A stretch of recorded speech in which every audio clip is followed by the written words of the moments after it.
to go down. Ladies and gentlemen, it's another episode with your host, Carlos Siqueira. No longer single, but always ready to mingle. Bring you a whole lot of satisfaction because we are about to take a whole lot of action. Today, we have an incredible human being, a true American legend, a fighter, a father, a businessman, an entrepreneur, an amazing person. Let me do his introduction right.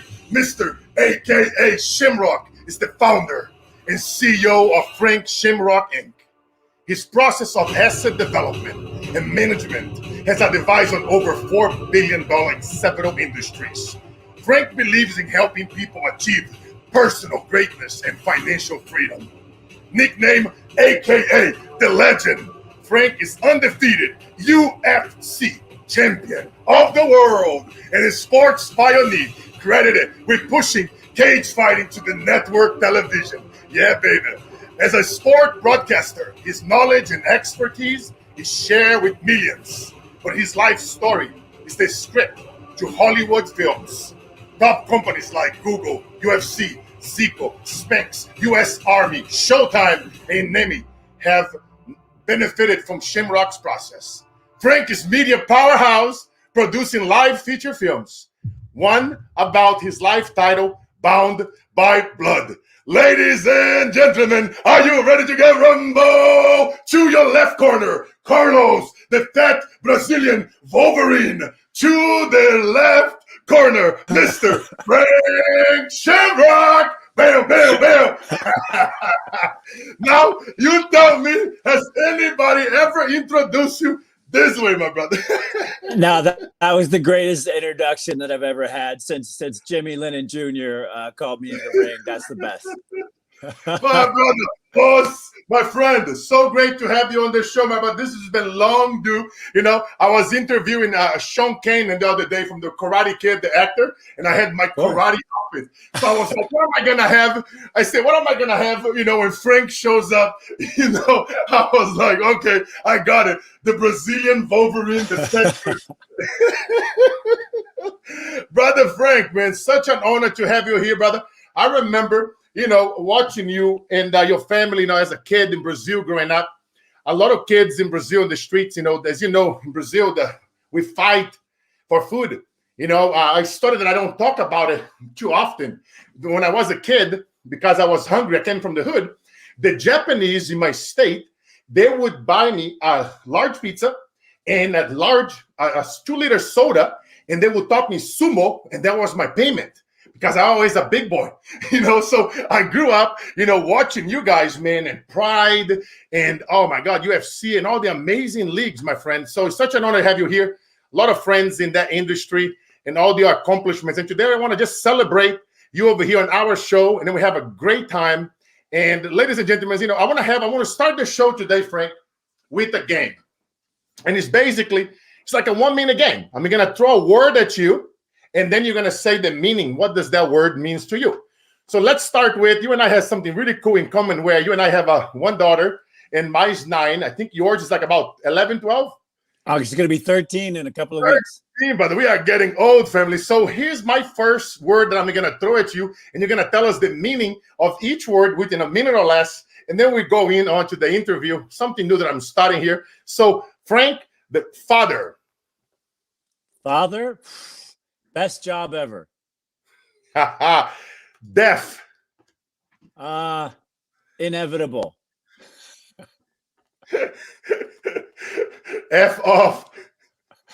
That's a thank you in many languages. I love that, brother. Will. Discipline. Yes. Never give up. That's what you should say to yourself every day. Pain. It happens. Shit.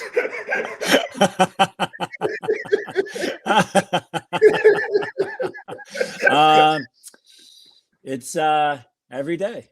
every day. For real. I love it. I love it. This is something new. I just started that with that today in the show. The first time that I try it, I'm going to start doing this more often. It's a great way to break, and get into the show because people, they know us, right? As the father or as the influencer or as the fighter, but it's like I always like people to get to know the person overall. So, Brother Frank, man, it's like so many things, man. And I've been telling my fathers to send me a couple of questions as well. You guys watching us live from around the world, drop some questions as well here in the comments. And as we're going to go over here, continue with the show, I will ask Frank some great questions. So, Frank, what's going on, brother? What are you up to? For the people that don't know you, let the world know who is Frank Shamrock, why should they care, and what is the amazing, what you are up to, my brother? Well, I just got back from Dubai late last night. So I spent the past 5 days over in the United Emirates talking to them about business, blockchain business, digital investments, and then, of course, martial arts came up. They're very interested in having me create a martial arts program for the country. And they're looking to become a world leader in mixed martial arts, mainly to inspire the youth through education and fitness.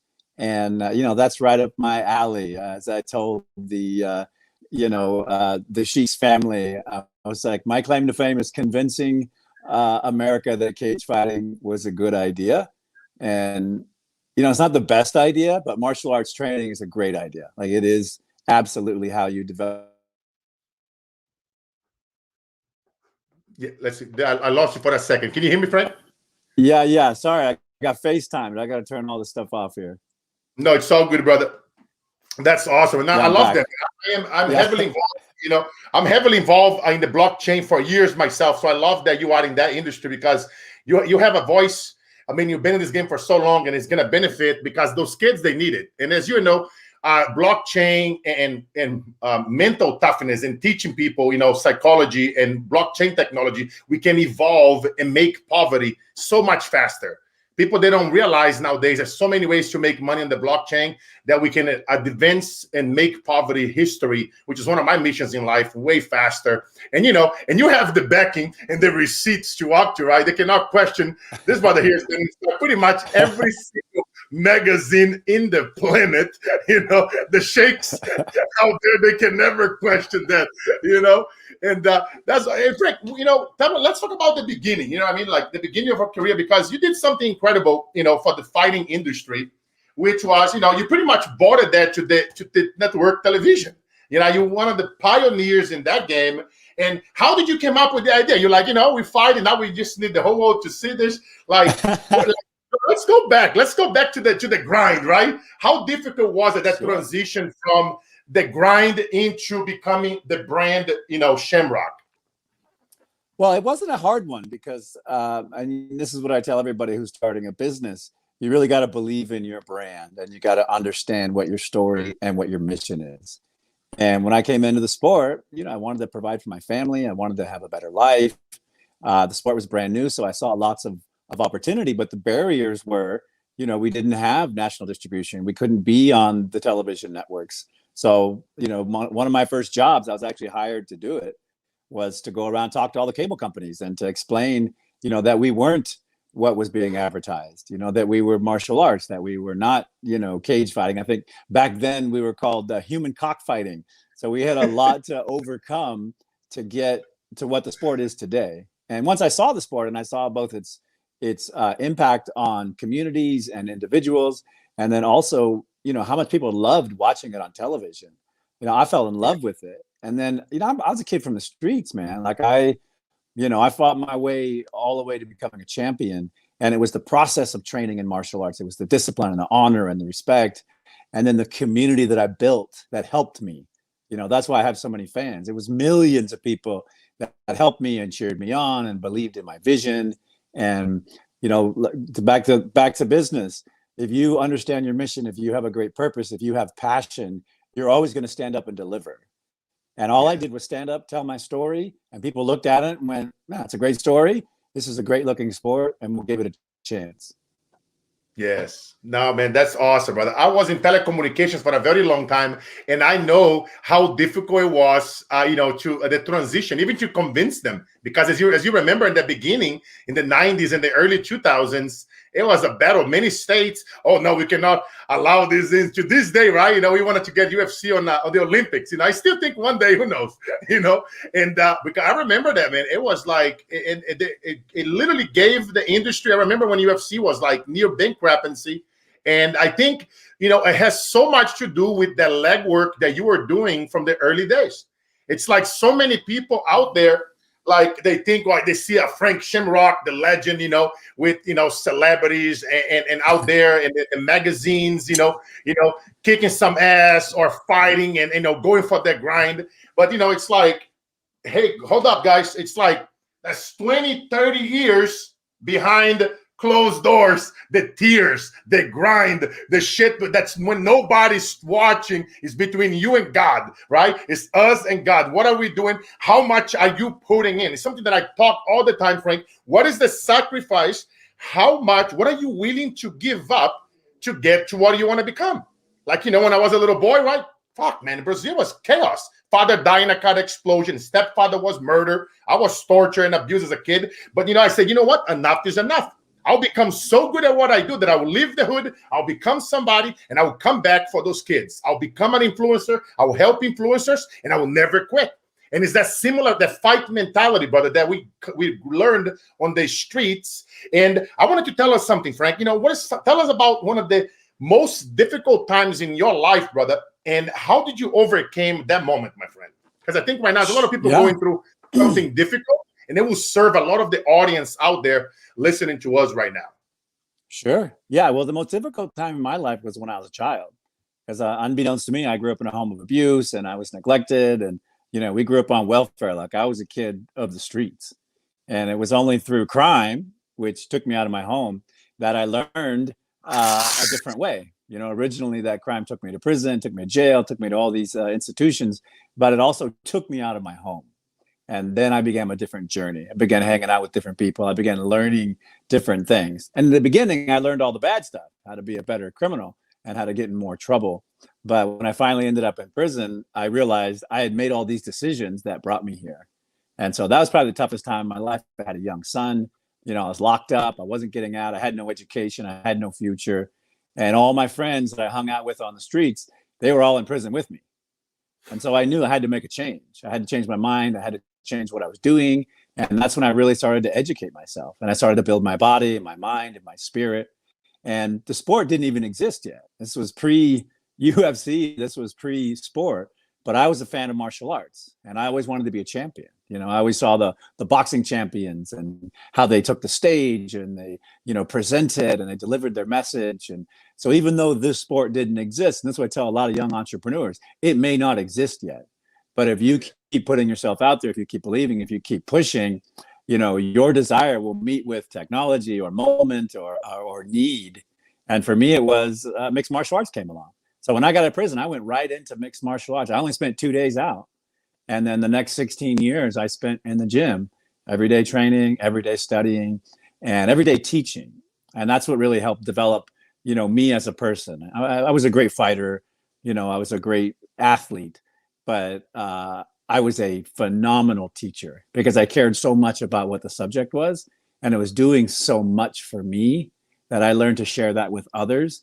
And it was really through sharing that with others that I was able to become the spokesman and the broadcaster and the guy that went and convinced all the cable networks. Don't even get me started with those cable networks. We had somebody over here, on LinkedIn. I love it because this is live, guys. As you guys know, we do the show live every Monday, Wednesday, and Friday. And I like to connect with the audience as we're doing this thing live. And we don't edit it. It's raw. It's real. You get what you get. If Frank and I go nuts over here, it's all good. We don't edit it. That's how we roll. Because, people in life, I talk about this all the time, Frank. It's like, no, people want to see the real and the raw you, right? They don't want to see all the fake stuff. No, you got to document it. Like Frank, he has the receipts to prove it. I have the receipts to prove it. Him and I have something in common. We both sold over $1 billion in goods and services for Fortune, 500 companies. But it takes a long time. It's not like you don't do that stuff overnight. It takes years and years and years of the grind, training people, developing people, going through the grind, ladies and gentlemen. And this is a great question, Frank, that we're getting from the audience. Leandro Vicuña, he's saying, I truly respected your grit and resilience when watching you back in the day. How did you survive all before the UFC established weight divisions and safety protocols? Stockton kid. I love it. Stockton in the house. Yeah, you know what? It was all about the study of science, because I studied bodybuilding, so I studied the human structure, I studied biomechanics. And when I got into martial arts, I didn't have any martial arts training or any legacy, or I didn't have any sports stuff. And at the time, it was martial art versus martial art, or people that took their martial art and adapted it to, you know, this new rule set. And I was very lucky that I didn't have any knowledge. So I could take whatever worked, just like Bruce Lee said, whatever was valuable, whatever worked, whatever was successful. And I paired that, you know, technical knowledge with the knowledge of the human body. And so my secret was the science. I wasn't there to be tough. I wasn't there to, you know, be the toughest guy in the gym. I was there to learn as much about fighting as possible. And then once I learned about the body and the technical side, then I learned to develop the mind and the spirit and the discipline. And those are, you know, it's always mind, body, spirit. You got to develop all of those things to become successful in something. And I got to be honest with you, Carlos, one of the hardest things for me to deal with was the fear. You know, I grew up in a home of abuse when violence to me was very scary, and it was very, you know, intimidating to my spirit. And so I had to overcome that as a human being. And that took a lot of work, took a lot of meditation, took a lot of visualizing and understanding. And then it goes back to science. When you realize, like, it's really hard to kill somebody with your bare hands. Like, you really got to put some effort into it. People are tough. People are resilient. You know, the human body is a fighting machine. So it's really hard for someone to hurt you when you're prepared mentally and physically. And once I realized that, then I just found tools to overcome that fear. But the hardest thing for me was fear itself.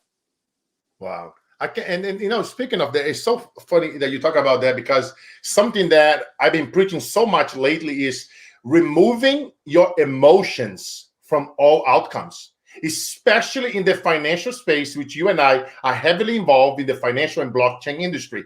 I talk about this so much. I'm like a preacher lately, bro. You know, it's like I tell people, if you're going to go into any investment, into anything, I don't care what it is, index, crypto, blockchain, insurance, whatever, you got to remove your emotions from the all outcomes, because it's going to reduce so much the anxiety, the fear, especially if they are new into blockchain and crypto, right? I tell them, only invest what you're willing to lose. That's not going to make you go suicidal or jump the bridge, because you and I been there. You know, we have so many people that come to us, that talk to us, that been suicidal and wanted to take on their lives. And because that conversation, that lunch, that dinner that they have with us, or that we took the time to talk to them on a hotel hallway after you fighting on a stage or me speaking on a stage, and we took the time and we spoke to that person.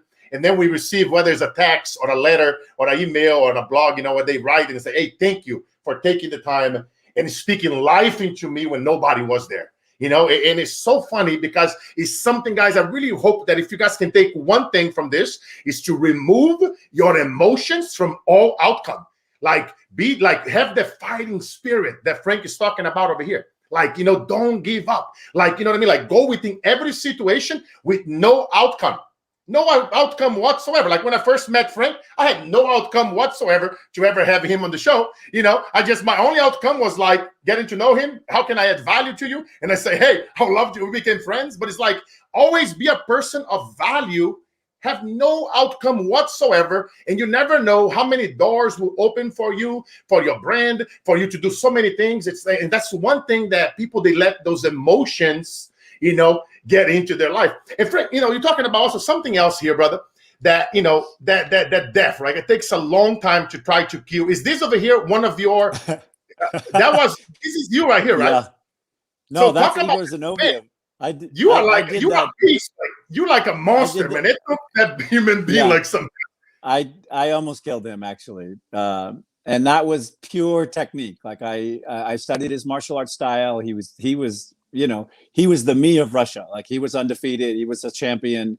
And this was a chance to unify the championships. But I was so deep in the studies of martial arts, I could see the holes in his styles. And I knew that, every time someone would go in and take a wrestling position, he would grab the head. And so I studied Western wrestling. And in Western wrestling, when someone grabs your head, you stand up, lift them up, and turn them upside down and stovepipe them. So this is the after effect. I actually heard all of his bones breaking, his collarbones, neck, and everything. I thought that I had killed him. This is now illegal. You can't do that to people, and I'm one of the reasons why. But it goes down to science. If he was studying science, he would have went, wow, I should never grab the head, and these are the reasons why, right? One of the things you got to understand, and it holds true for investing and everything. If you get into a fist fight, you're going to get hit with a fist. If you get into a knife fight, you're going to get hit with a knife. If you get into a gunfight. So those are the risks associated with it. And if you accept those risks and you prepare properly, then you don't get to those points of freaking out or losing it or having the anxiety overtake you. And that's why I love things like blockchain and cryptocurrency. It's ones and zeros. Like you can't screw it up. If you understand the risk and you're willing to take it, then it's just opportunity. It's not like someone's going to throw you on your head and break your neck. It's just financial opportunity. Yes. No, it's so true, man. It's like one thing that I always tell people, Frank, it's like, I learned this from a billionaire. I say, how did you become a billionaire? It's like they take their money and they spread among different projects. So even for you guys that are not billionaires or millionaires listening to us, let's say if all you have is $1,000 or 10 grand, break that pie into 10, $100 into 10 projects or 10,000 into 10 projects. The odds of you screwing on all 10 is going to be very hard in crypto. You know what I mean? Especially if you understand the fundamentals, you read the white paper, you understand what is this technology is doing for society, how is the help advance. Maybe it's tying to something that you are passionate about, hunger, the weather, whatever. You know what I mean? It's like, and that's what I always tell people: research it. Read the white paper, get involved, be part of the community, be a person of value. I love that you brought that up. And then, Frank, going throughout, your career, brother, have you ever had that moment, like, maybe a fight that you lost, and then, then you had your children that you thought of like, ever have that thought of quitting? Because a lot of people listening, I think sometimes, we start things in life and we don't finish. And then they quit, whether they lost a fight or the person didn't return their calls or they felt undefeated. Have you ever had that one moment in your life? You could walk us through that you felt like quitting. You're just like, I'm just done with this shit. And then if you could walk us through if you ever had that, and what it got you going? Every time that you felt like maybe you lost a fight or you know what I mean, you wanted to give up, but you're like, you know what? Screw this. I'm just going to keep it going. If you could, talk to us about a moment like that in life. Sure. I've only had two moments where I thought about quitting. The first one was I was fighting in Japan, a much larger opponent. I was, trying to win another championship over there. And in the middle of this fight, the guy ended up on my chest and was like elbowing my head in. And what's doing Pride in the 90s? In Vale Tudo, yeah. I was fighting Enson Inoue, actually. I was fighting Enson Inoue, who was just extremely dangerous. And like once he got on top, he just beat everybody. And so all of a sudden I find myself in this position, and I realize like I'm getting damaged. My grip is slipping. He's in the most advantageous position. And if you run the numbers, I was gonna lose. Like if you just, if they were gonna bet then, everyone would have bet on him. And, I had this moment where I looked inside myself and I thought, actually, I thought I was going to die. That's the truth. I was like, well, if I'm not giving up, so this is my moment, they're going to kill me.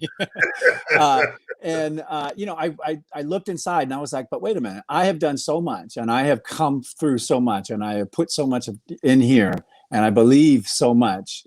And all I really said to myself in truth was nobody can kill me. And that just message to myself sort of changed the energy in my body. I was able to get out. I was able to knock him out and eventually win this fight. But there was a moment where I questioned myself. And it was only because I had done this hard work. It was only because I'd made those sacrifices. I understood the mechanics of fighting. And I also understood how hard it was to kill somebody. So I just cast it aside.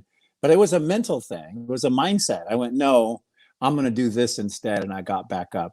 Then the second time that it happened to me, I was training for a fight, and my first day of camp, I ended up tearing all the tendons out of my left knee, MCL, ACL, PCL. They wheeled me out in a wheelchair. And so I went to the doctor and I said, hey, I hurt my knee, and he x-rays it. And he's like, you have no knee tendons. There's absolutely no way that you can perform in this match. Like, you can't go do what you're supposed to be doing. Well, this was me launching Strikeforce on Showtime, and everything depended on me showing was up. Was that your opening fight on Strikeforce? No, this was my, this would have been the second one right after Henzo. So, but CBS was there. Like, we were stepping onto network television. It was our next phase. And, I knew how important it was for me to show up. So I went back and I just laid in my room and I just thought about it. And, I thought about all the training that I'd done, all the science that I'd studied. And I studied, Phil Baroni was my opponent. I studied his style. And I looked at everything just from a mechanical standpoint, ones and zeros. And I realized I could beat this guy. It would just take more risk, and it would take more effort and more mental psychology. And, the hardest thing for me was when it was time to walk out to the ring, I was still, waiting there for my knee to like get numb, because they shot my knee. They're like, all right, go. I was still waiting, to sort of accept that this was going to happen. But the minute I accepted it and I stood up and walked out there, it just changed, inside. And I ended up winning that fight. It was a dramatic knockdown, drag out fight. But it's those mental moments where you make the decision. No, this is what I want to do. And if you give up, it's all over. Like, that's the end of it. So you never give up. That was that quote right there. You never give up. You may have to pivot. I had to pivot in this fight. The easy, smart way would have been to take him down, choke him out, to put a submission hold on him, which was my strength in this match. His strength was standing. But because of my knee, I couldn't wrestle him. I had to then go to his strength. So I had to make a risk decision. Can I beat him at his strength? And if so, what is the cost? And once I examined the cost and the realities, I knew I could do it. It was just going to be risky. Yeah. Wow. That's so powerful, brother. It's like, I love it. I love it. It's like we have so much greatness and so much more inside ourselves that we just have to believe in ourselves a little bit more every single day when nobody's there. It's just that thing. Like, sometimes, we like, oh no, Carlos, let's say if we are mentoring somebody, we're like, no, when we are not there, just you imagine Frank on the right, Carlos on the left. What would you do if Frank Shamrock and Carlos Siqueira would be here right now on your corners? Frank, pumping you up, Carlos blowing the whistle. You know what I mean? It's like, what would you do? What would you say? You wouldn't let that voice, what I mean? It's like you have to master talking to that voice back. Like, I was doing a keynote yesterday for a corporation, out of New York. And I was talking, it was a leadership training. And I was talking about that. You have to have, when that voice comes, the whispers, they have that quote, somebody probably stole it from the Bible. You cannot withstand the storm. I am the storm, and it's like, you got to talk to that voice back. Like Frank was saying here, like his knee was fucked up. You do not block my stuff, for cussing, but he's like, he didn't want to do it. But he's a do-it-first leader. He has his name, his brand. It's a big deal. Getting this fight to blow it up on Showtime. And because you guys going against big players like UFC and some of the other guys. And it's just like that belief. You believed in yourself. Not only you got to the ring, which was a struggle, you win the fight. And it was an outstanding fight. So it's just incredible, brother. Incredible. And now, tell me about, one of your hardest opponents. Like, man, you are great at selling fights. I got to give it to you, bro. I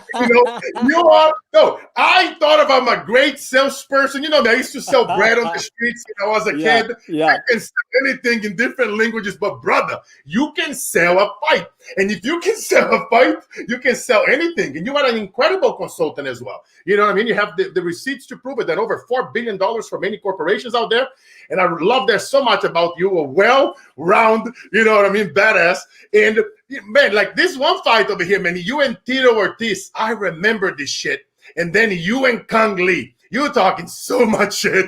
And then but you and Tito, holy shit. So, tell me about, like, what is, like, what you want, one of your, like, word, like somebody that you like, I just hate this son of a gun. You know, what's one of your worst enemies, like in UFC fight? Well, I never thought negatively about my guys. All the storytelling was just that, storytelling. And, Yes. it's one of the secrets to my success is, we all want to pick a side. We all have people we like, we dislike, or whatever. And, good storytelling is finding those connection points. And I've always, I've respected my opponents. If I didn't like you, I didn't fight you.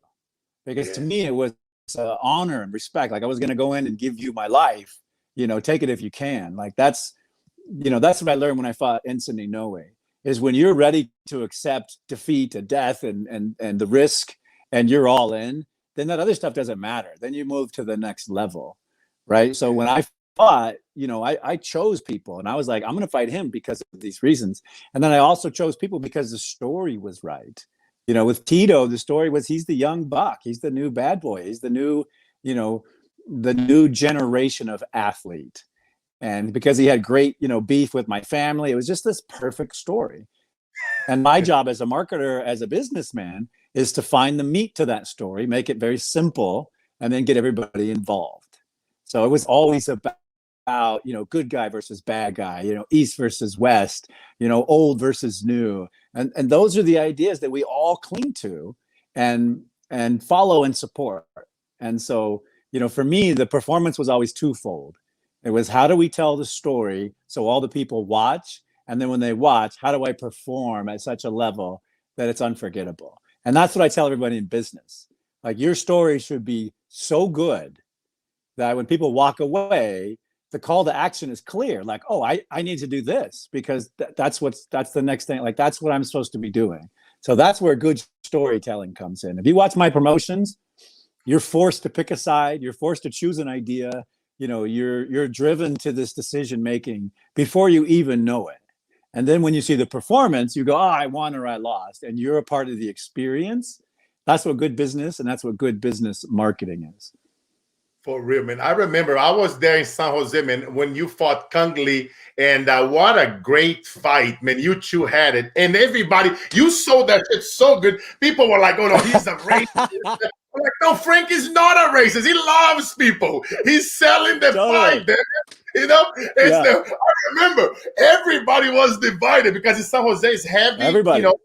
Yeah. And then you build it so beautiful. And same thing with Khan, it's like, I don't know him personally like I know you, but it's like you guys did an amazing job building this rivalry, this racial thing, Asia against America.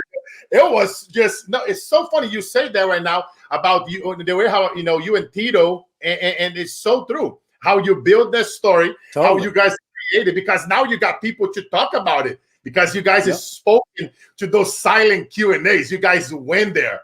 It's a racial thing. It's like it's in life or death. But at the end of the day, after the fight, you guys were homies. It's hugging. Everybody's that mutual respect, And we were friends before. Like, I sparred with him for years. So we were friends.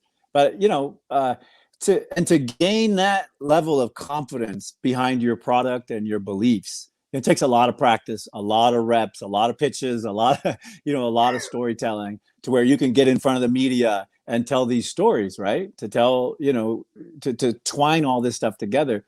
San Jose was great because, I love Kung, but he's not like a storyteller. He's not like an out there type of guy, but he does have a very, he's like a quiet guy. So, what I had to do was go over the top, and I had to, pick out the things that I knew he could support. So I had to do my character and then also define his character and make sure the two meshed. And that was really, to be honest with you, the hardest part. And then being in San Jose, we have such a martial arts following. So, the overarching message of that was new martial arts versus old martial arts, new fighting versus old fighting techniques, right? And then, the consequence was winner leaves town. Like, whoever wins is going to be the king of San Jose, and basically the other guy's done. And so that was the whole messaging. And people were like, oh my God, this is it. Who's going to retire? They loved it. Like I can no longer go to Kizar or take my. You got to bounce. You got to get out. Oh, But it brother. worked, and that's old. That's old pro wrestling. Winner leaves town. Like that's one of the oldest stories in the world.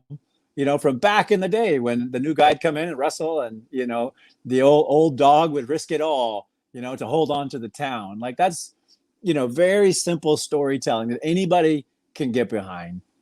And that's the secret to good business, though. You got to really nail your story, and then be so passionate about it that you can, take whatever's going on in that moment and tie it into the story, to make it relevant. So when you're listening, you don't even know about fighting, and you hear a story and you're like, what? The loser's going to leave town? And it's I trained in martial arts. Is this the new or the old? Well, I'm with the old guys, or I'm with the new. So that's the type of stuff that, when it comes to sales, when it comes to, presenting things, like you got to know your stuff. Wow, man, so powerful, brother. So powerful. Wow, that's amazing. I want to also give it a shout to one of our corporate sponsors, BlockFi, ladies and gentlemen. You can get up to $250 bonus and start earning up to 8.6% APY on your moolah. You can sign up for your personal BlockFi account by going to the link below, bit.ly/Carlos BlockFi, one of our corporate sponsors, an amazing company, great people behind. You probably know some of those guys, the Winklevoss behind Binance and Coinbase, doing incredible things for the community. But right back to our brother Frank Shamrock here, man, and it's so powerful. His storytelling is something that, you hit on the nail, brother. Anybody here watching us right now, Frank literally took all of you guys to school right now. If you are struggling with your sales, with your presentations, go back to this episode. Watch, go YouTube, Frank Shamrock, and watch how this guy present and done, if you can get the archives, how he sold his fights. It's exactly what you are doing when you guys are out there, talking about your business. I tell people all the time, pick up that phone, go on your stories throughout social media, and just say the word, have you ever, and then take them through that story. Imagine, or let me tell you something. The mind cannot distinguish, but to be like, tell me, have you ever what? It's like simple things, and you take them like Mortal Kombat. Come here, and you get them. And you tell them that story. You guys hear me doing this all the time on the stage. I roll up on a bicycle and I'm talking about the bullets flying and all this crazy shit. I bring the people to the story.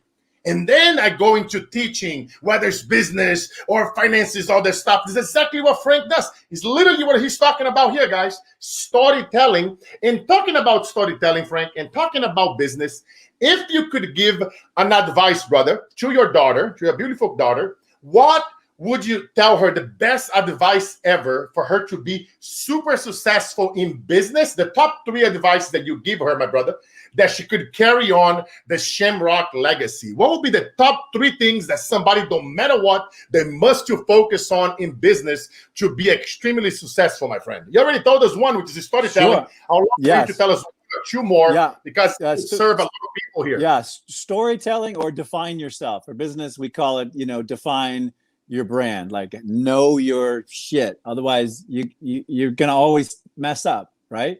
And then the second is you need people to lead you. You need mentors. You need people who have the experience, because it will shave your development time, your learning time. Like it'll cut that stuff, in a fifth. Like you need to go from point A to point B in business very quickly, because if you're not, someone else is just going to pick up the phone and find out the information.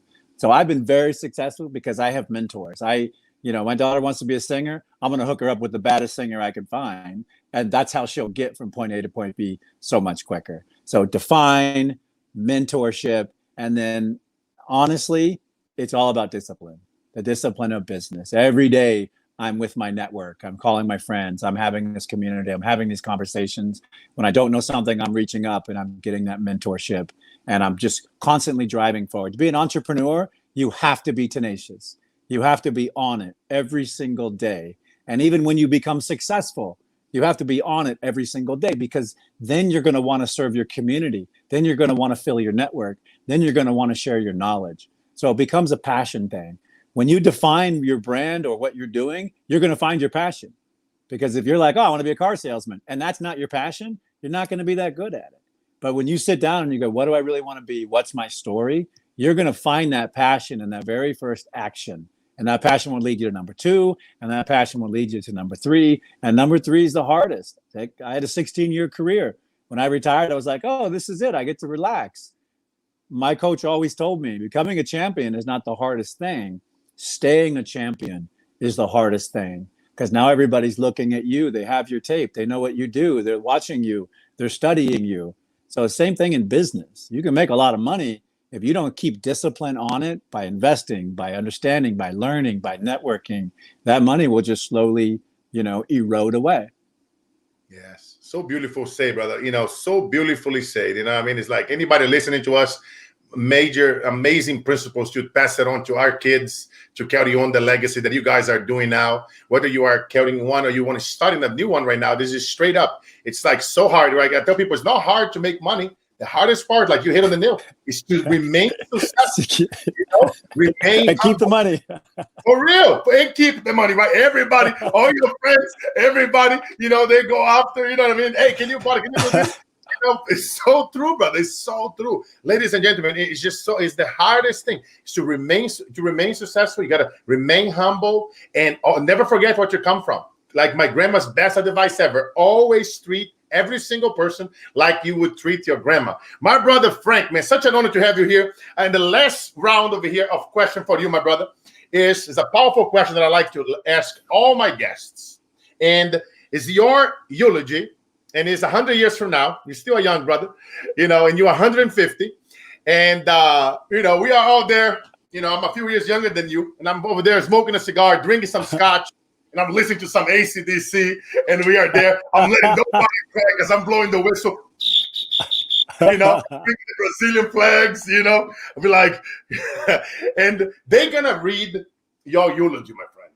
And they're going to say, Frank Shamrock done so many amazing things for this planet, and Frank Shamrock was ... I want you to let the world know, what would they gonna say, my brother, from another mother, when they read that eulogy? Yeah, I can tell you what they're gonna say. He was a good father and a kind man and thought about big things. That's it. Yeah. Ladies and gentlemen, that's what I'm talking about. And then, Frank, what is the best place, Frank, that people can follow you? I mean, what are you the most active on social media? The best place that people can continue this journey, watching all the amazing things that you are doing in business, in the industry, in films. You're involving so many in blockchain, all the amazing projects that you are part of it. What is the best place that they can follow you, brother? You can follow me anywhere at Frank Shamrock on YouTube. It's the Frank Shamrock. And I'd say I'm most active on Instagram right now. I like the whole technology vibe and the youthful energy. So definitely hit me up. I'm all over the place. So Instagram at Frank Shamrock. I'm loading up right here, ladies and gentlemen, on the stage. IG at Frank Shamrock.